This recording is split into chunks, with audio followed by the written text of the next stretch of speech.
మీలో చాలామందికి పాస్పోర్ట్లు ఉండి ఉంటాయి కదా. తర్వాత చాలామంది ఫారిన్ కంట్రీస్కి వెళ్ళి ఉంటారు, తిరిగి వచ్చి ఉంటారు. ఎవరన్నా ఫారిన్ కంట్రీస్కి వెళ్ళినప్పుడు పాస్పోర్ట్ పోగొట్టుకున్నారా? నా ప్రశ్న. ఇది అరుదైన అవకాశం, అందరికీ దొరకదు ఇది. నేను పోగొట్టుకున్నా.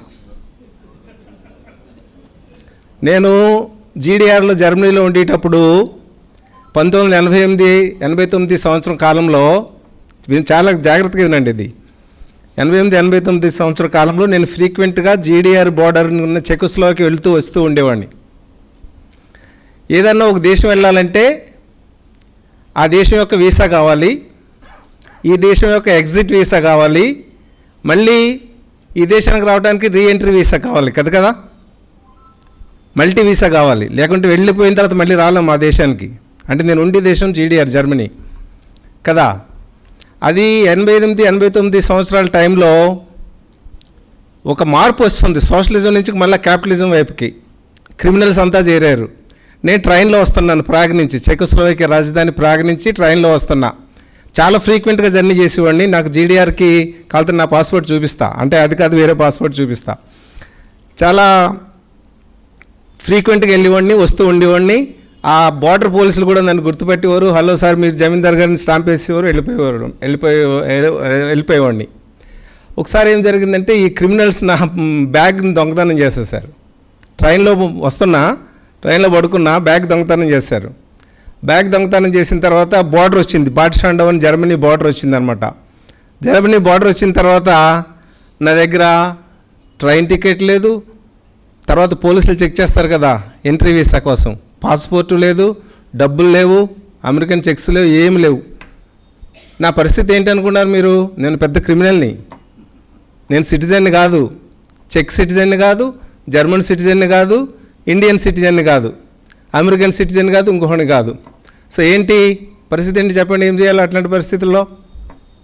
సో ఆయన నాకు ఏంటంటే టీటీ కూడా నాకు తెలిసిన వలన ఏంటంటే, సరే ఓ పని చేయండి, మీరు మళ్ళీ ప్రాగ్ వెనక్కి వెళ్ళిపోండి. టికెట్కి డబ్బులు కూడా లేవు. అప్పట్లో లాగా పేటీఎంలు, ఏటీఎంలు, సెల్ ఫోన్లు కూడా లేదు అక్కడ. 88లో సెల్ ఫోన్ కూడా లేవు. సో ఏం చేశాను, నేను టికెట్ లేకుండా ప్రాగ్ వెళ్ళిపోయా. ప్రాగ్ వెళ్ళిపోయిన తర్వాత నా పాస్పోర్ట్ పోయింది కదా. పాస్పోర్ట్ పోయిందని ఎఫ్ఐఆర్ చేయాలి కదా పోలీస్, అక్కడ స్టేషన్లో, లోకల్ స్టేషన్లో ఎఫ్ఐఆర్ చేశా. ఎఫ్ఐఆర్ చేస్తే పాస్పోర్ట్ నెంబర్ కావాలి, ఎక్కడ ఇష్యూ అయ్యిందో కావాలి. నా పాస్పోర్ట్ నెంబర్ నాకు తెలుసు, మైండ్లో ఉంది. డేట్ ఆఫ్ బర్త్ మనకు తెలిసిందే కదా. ఎక్కడ ఇష్యూ చేశారంటే బెర్లిన్లో ఇష్యూ చేశారు. అది జర్మనీ రాజధాని బెర్లిన్లో ఇష్యూ చేశారు. ఎందుకంటే ఫస్ట్ పాస్పోర్ట్ అయిపోయింది అది. నేను 79లో జర్మనీ లేను, 89 అంటే 2 పాస్పోర్ట్లు మారిపోయినాయి అప్పటికే. సో అదంతా పాస్పోర్ట్ నెంబర్ అంతా చెప్పేశాను ఎఫ్ఐఆర్లో. వాళ్ళు ఎఫ్ఐఆర్ చేశారు. ఎఫ్ఐఆర్ చేసిన తర్వాత ఇండియన్ ఎంబసీకి వెళ్ళా. ఇండియన్ ఎంబసీకి వెళ్ళిన తర్వాత ఈ పాస్పోర్ట్ మీరు ఈ సో పాస్పోర్ట్ నెంబర్ జమీందార్కి ఇష్యూ చేశారని వెళ్ళి అడిగారు. అంటే వాళ్ళు అంత తొందరగా చేయరు, ఇండియన్ అడ్మినిస్ట్రేషన్, నాకు బాగా తెలుసు వాళ్ళు. అందుగురించి వాళ్ళు ఫ్యాక్స్ ఇచ్చారు. ఫ్యాక్స్ ఇస్తే వెంటనే రిప్లై వచ్చింది అరగంటలో. 10 గంటల లోపల ఎస్ జమీందార్ అయిన ఆయనకి మేము పాస్పోర్టు ఇచ్చాము అని రిప్లై వచ్చింది. రిప్లై వచ్చిన తర్వాత ఏం చేశారంటే ప్రాగ్లో ఉన్న ఇండియన్ ఎంబసీలో నాకు పాస్పోర్ట్ వచ్చింది. పాస్పోర్ట్ వచ్చింది కదా, అమ్మయ్య ఇప్పుడు నేను ఒక సిటిజన్ని. కానీ నాకు అక్కడ ఉండే అధికారం లేదు, చెకోస్లోవాకియాలో ఉండటానికి అధికారం లేదు. ఎందుకంటే పాస్పోర్ట్ ఉందంతే, అక్కడ అధికారం లేదు. సో చెకోస్లోవాకియా ఎక్స్టర్నల్ అఫైర్స్ మినిస్ట్రీ దగ్గరికి వెళ్తే వాళ్ళు మళ్ళీ నాకు వీసా ఇచ్చారు. అంతా ఆర్గనైజేషన్ ద్వారా అదంతా జరిగిందనుకోండి, చాలా ఫాస్ట్ ఫార్వర్డ్లో నాకు పాస్పోర్ట్ ఇచ్చారు. పాస్పోర్ట్ ఇచ్చిన తర్వాత మళ్ళీ జర్మనీకి రావాలి కదా. నేను జర్మనీకి రావాలంటే మళ్ళీ నాకు చెకోస్లోవాకియా నుంచి ఎగ్జిట్ వీసా కావాలి, జర్మనీ వీసా కావాలా, 2 కావాలా.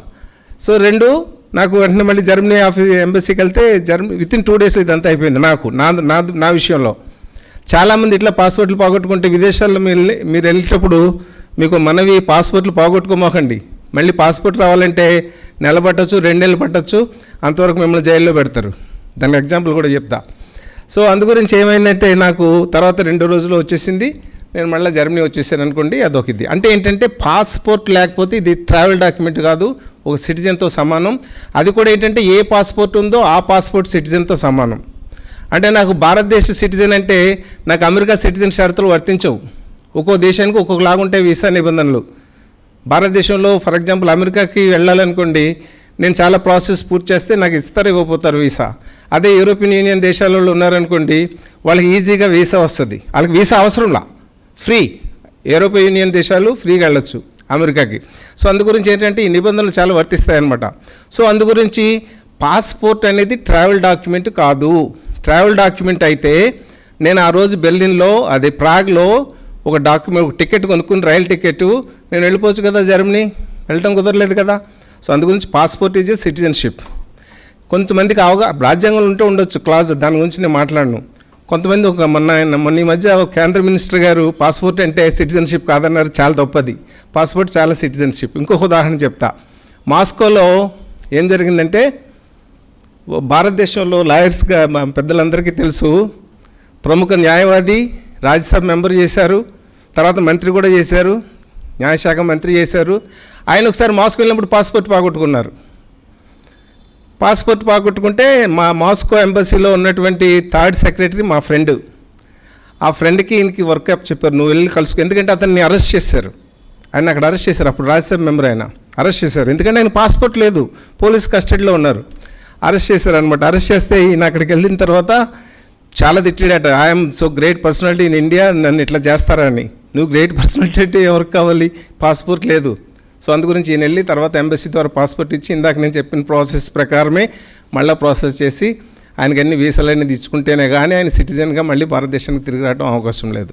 సో అందు గురించి పాస్పోర్ట్ అనేది చాలా హయ్యెస్ట్ డాక్యుమెంట్, చాలా సిటిజన్స్ డాక్యుమెంట్. ఇవన్నీ ఎందుకు చెప్తున్నానంటే రేపొద్దున ఈరోజు పాస్పోర్ట్ డాక్యుమెంట్ కాదంటారు, రేపొద్దున ఓటర్ కార్డులు జారీ చేస్తారు. ఫర్ ఎగ్జాంపుల్ అనుకుందాం, తీసేసి 16 కోట్లు తీసేసి మిగతా 40 కోట్ల మందికి ఓట్లు ఇస్తారనుకుందాం.